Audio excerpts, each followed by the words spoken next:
Hello, this is the Sydney Masonic Centre, of course, in Sydney, 66 Goulburn Street, the Civic Tower above. That happens to be 432 feet, and I'll try to remember to include some direct links in the description because the tower itself, again, connected to these numbers and this, again, ancient knowledge in regards to weights and measures itself. But we're just going to I was just killing time in Sydney waiting up to meet up with some friends, and so I just thought I'd kill some time here in the museum. In the glass there are various symbols in regards to the offices in the lodge, but they're also connected to weights and measures, the plum, I get scales and all this. This is a statue of Tubal Cain. Recent movie Noah with Russell Crowe. Tubal Cain's basically in both the Bible and Masonic legend, the father of metallurgy, blacksmithing. His sister was the creator of textiles, that type of stuff.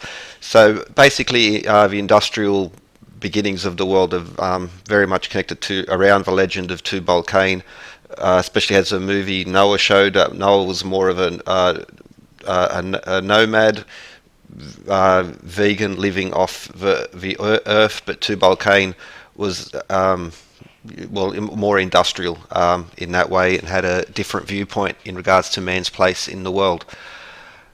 Now, I'm not a Mason myself, so there's a lot of stuff that I can't tell you about because I don't know, because I'm not inside, not because I'm not bound by any secret oaths or anything. So everything that I've learned through my own study. They're surprisingly open. Like even the secrets they're not allowed to tell you are actually available to be read on their official sites and stuff like that. So the secrecy around them has to do more with the practices inside and some other elements. Now, of course, I don't know all of those because, again, I'm not a Mason, I'm not an Odd Fellow, I'm not a Rosicrucian, I don't belong to any order, I have no oaths of secrecy. Everything that I've studied is through open source material which they themselves admit is accurate, but they cannot tell because they've taken the oath. So a lot of the secrets is secret for them to tell, but not secret for you to know. And a lot of it's based in ancient texts such as the Bible. These are some Masonic aprons. So like you often see in their ceremony, they're wearing these aprons. This is the Independent Order of Oddfellows, Manchester Unity, which is an affiliated organisation, so to speak. Now, it's all a little bit more complex, depends which order and stuff. But along with the Druids, the Buffaloes, the Oddfellows, there are a few other groups derived from them. Now, they do a lot of charitable work, so even things like Rotary have these either direct or indirect connections, so, for instance, the Royal Order of Buffaloes. I did a video in regards to the Druids, and in the comments someone mentioned finding broken clay pipes near a coal mine, and the Druids' connections with coal mining as well, not just in Australia, but this was in New Zealand as well. So, but the Royal Order of Antediluvian Buffaloes. Antediluvian means pre-flood, and so much of Masonry, Oddfellows, Rosicrucians connects itself to ancient knowledge, ancient connections. Now, for instance, here, the Masonic columns of architecture. Now, they have 5 here, so that's 3 Greek and 2 Roman. I often talk about ancient weights and measures, Salamis stone, Doric, Ionic, and the common foot actually being quite an ancient method. But also I've done some videos on the origins of these orders and how they were created, the legends connected to them. And so especially if you read Roman architect Vitruvius, again, so much of his stuff is like you can find open source. It's I shouldn't say it because anyway, it's out there. It's recorded in even non-Mason literature as well. And again, because so much of his Mason stuff is, again, it's just open, based on older schools of knowledge, Roman and Greek. Phoenician in particular. So we have the composite type of column, the Corinthian, the Ionic column. Which one would be next? We also the Doric and the so you have the 5 orders: Tuscan, Doric, Ionic, Corinthian, and composite. They're So again, if you read Vitruvius, other older writers will include them. But for instance, on this particular tracing board, like a artwork, you see that there are 5 columns included in there, and these 5 columns or pillars have multiple levels of meaning, and one of them, that's the one that I'm fascinated with, is in regards to weights and measures and ancient architecture.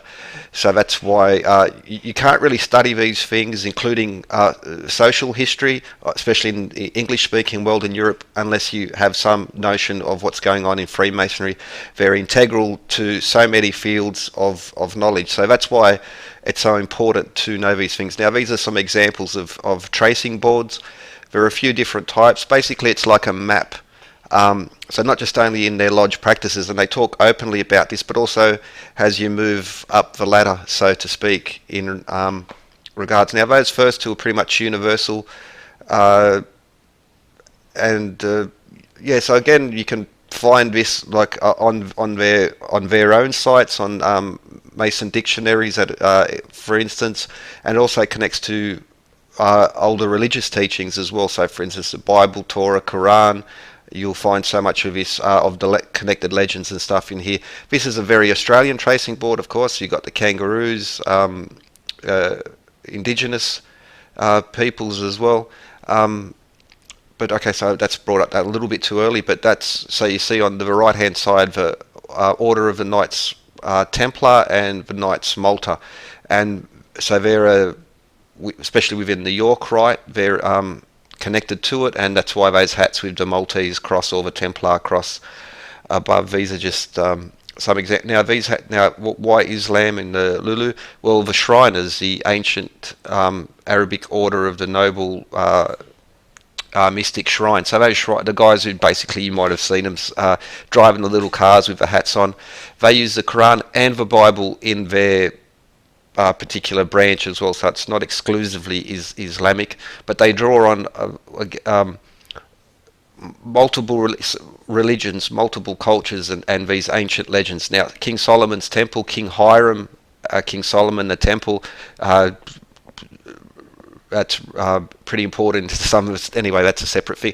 33rd degree or Scottish Rite Masons, such as Buzz Aldrin, the House of a Temple in Washington, 33 columns, 33 feet each. These are a few more examples of Shriners. And the Shriners, as with other Masons, are very important in good works, charitable work. So, for instance, hospitals and these types of charities have, like especially in Australia, but also Canada, the US, and in New Zealand, they've been instrumental in setting up.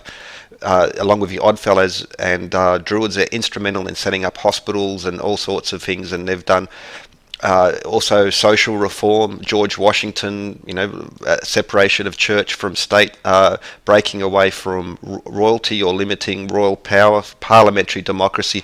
Very much, a lot of these procedures are based on lodge procedures. They directly come from them, and so too much of the internet is dominated by anti-Mason stuff, which is really built on hysteria and ignorance, and that's so much a shame, because here are some Mason meetings here, but yeah, so much of the stuff on the internet which dominates is really not on the basis of reality, or they're excluding very important things. The broken column, Venus and the Virgin, important reference. Also, it's a symbol seen in earlier groups, again going back to before the formal lodge system, but going back to Rosicrucians, for instance. So Father Time, as well as I've done a few videos in regards to this as well.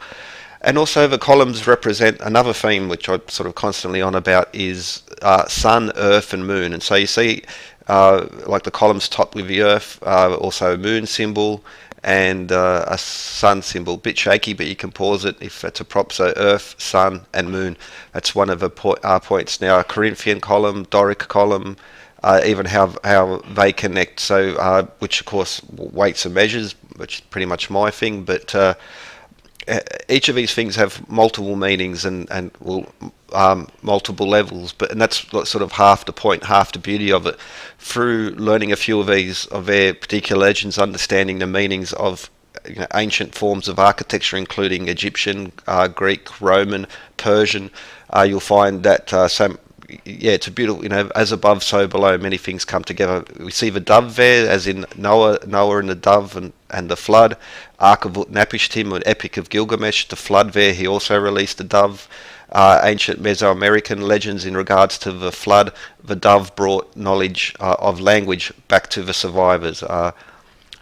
Well, just like in America, in Canada, but also here in Australia, here are some prime ministers or presidents, and the importance that they've had in the social life, the political life, and how they dominate. Now, every Mason is not necessarily a good person, but every Catholic or every atheist, you're going to find the same thing. So if you pick on one particular person, you're either going to find really good or really bad, or somewhere in between.